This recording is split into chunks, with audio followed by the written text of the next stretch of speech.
kami bukan terpidana.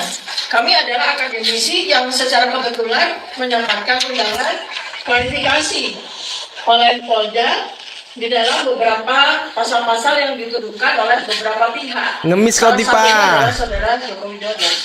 Kami sudah melakukan penelaahan terhadap undangan klarifikasi tersebut dan mutlak ya secara absolut bahwa kami tidak terlibat sama sekali dengan pasal-pasal yang dituduhkan itu. Tidak terlibat. Dan oleh karena itu justru ketika ada sebuah peristiwa tindak pidana korupsi dan kemudian pemerintah dalam hal ini Presiden Prabowo Subianto memberikan kebijakannya untuk memberikan menggunakan hak abolisinya dan kemudian memberikan Amnesti tipa. memberikan amnesti, maka kepada kami tentu saja semestinya lebih dari itu.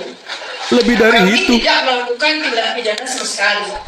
Dan kami justru dikriminalisasi. Oleh karena itu, maka pada kesempatan ini saya mewakili teman-teman 12 tokoh yang dikriminalisasi, tentu saja sangat mengharapkan agar pemerintah dalam hal ini Presiden Prabowo Subianto lebih concern kepada persoalan kami. Ya, dan kemudian yang kedua, sebetulnya karena ini adalah masalah di luar aspek pidana, maka sebaiknya memang pemerintah betul-betul hadir untuk Hadir apa menyelesaikan lagi? hal ini kepada dua pihak yang ada satu pihak yang merasa terganggu dengan kegiatan penelitian kami. Cukup dilakukan sebuah pertemuan yang difasilitasi oleh pemerintah.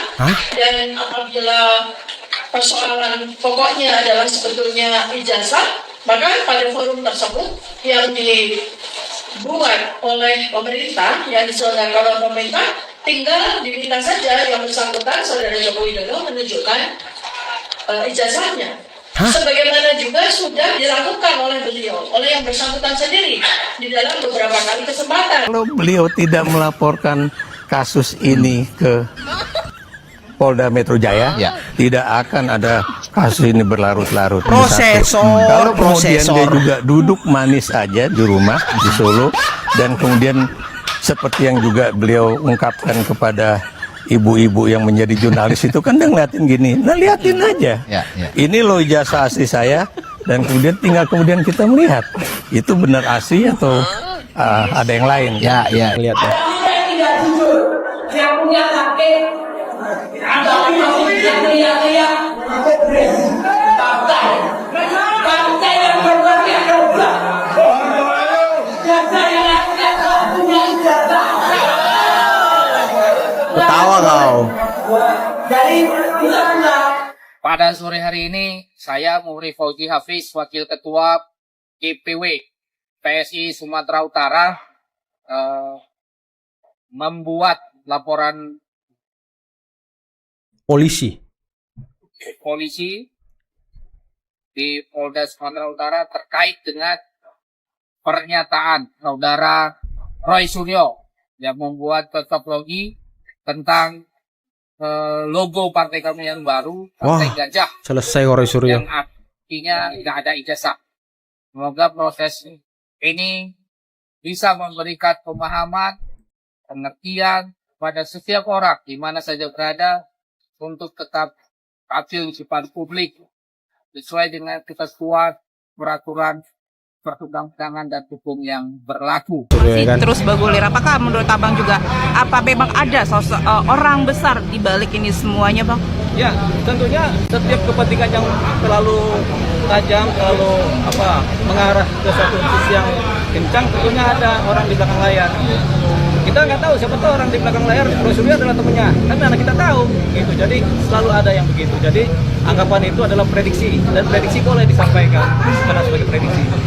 Tuduhan tidak, tapi prediksi bisa. Makanya ada gambaran-gambaran kode-kode yang disampaikan di belakang Roy Suryo pasti ada orang yang berkepentingan. Kan kita Ada yang nggak bisa, tapi pasti berkepentingan. ada. Sempat dikabarkan juga bahwasannya ada ini kasus yang ijazah ini adalah salah satu juga strategi untuk pemakzulan Gibran sendiri. Dari Abang sendiri, Oh, enggak.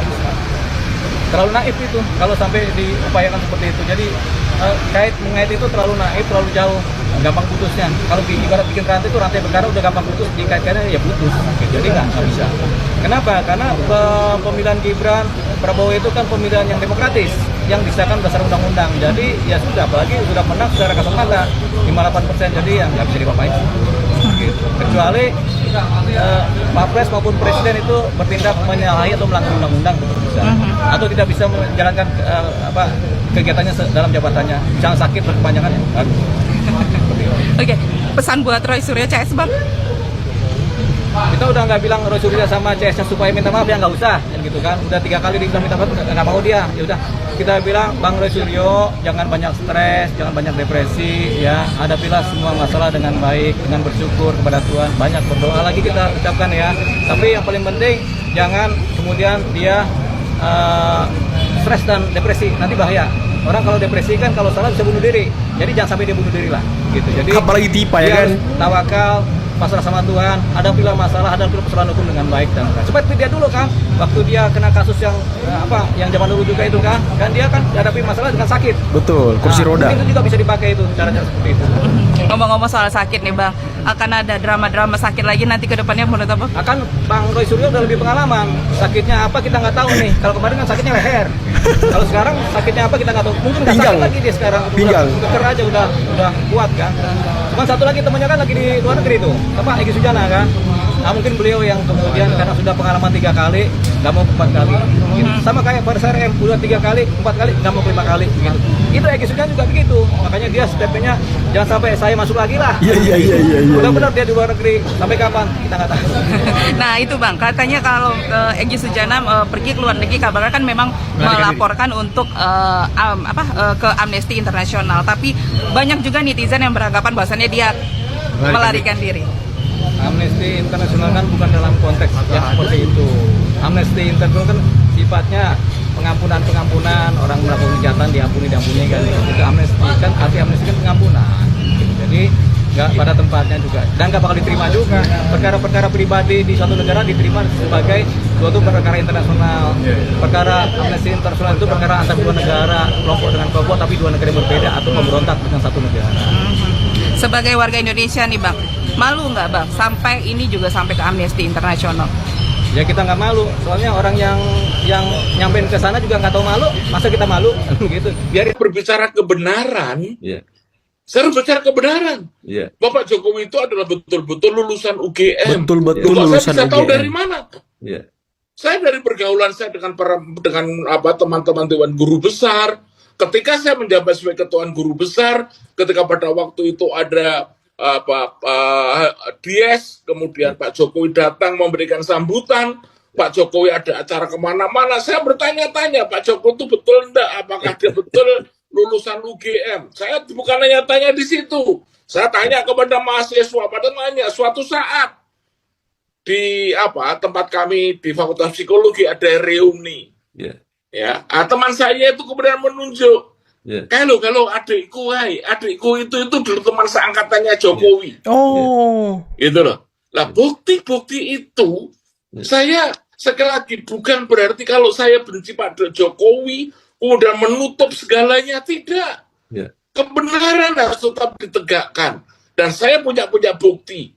Dan ini kalau saya kuat saya pegang justru ini edukasi untuk masyarakat. Jangan sampai kebencian kemudian membutakan kebenaran.